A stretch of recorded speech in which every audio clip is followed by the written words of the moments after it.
Surprising amounts of memory stick with you from that age. It was the cute girl in my class. I don't remember what her name was, but her smile shone like cliched diamonds. It was when she touched my hand, set off a chain reaction that fired off my pituitary gland, and I started getting dizzy and looking at a woman with lust in my heart, and I had already looked at a woman with lust in my mind. That's Matthew 5:28. I know, I looked it up online. But I'm not here today to preach a sermon. Really, I have no convincing to do. I already tried science, for child evolution, but you got that. You bastardized her with something you called intelligent design. I tried your people's misdeeds. I called them holocausts. I called them genocides. I called them plagues like our tick-tocking cancer time bombs. But you got to that one too. You called an earthquake that killed 400,000 people with 400,000 families as part of the bigger plan, as if adding cosmic insult to injury. No, today I just want to try one contradiction. In the 6th grade, when that girl touched my hand and I started getting prophetic visions of my own, you told me something that's so innocent, so pure, the very virtues that you stood for was wrong.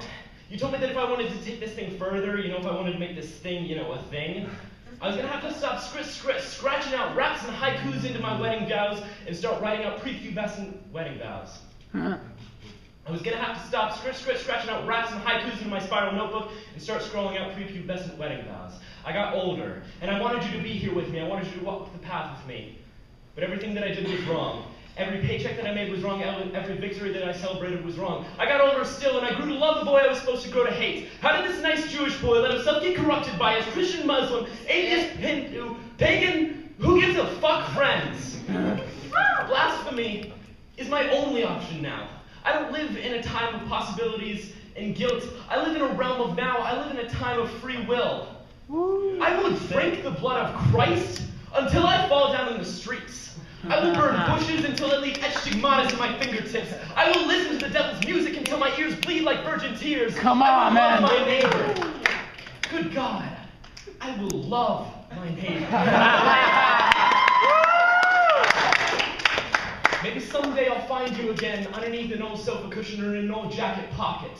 But until then, I am my own cartographer, I am my own shepherd, and I don't know if this river that flows through my hometown is the rock that came forth when is the water that came forth when Moses struck a rock in frustration, or if it's the very river Styx itself.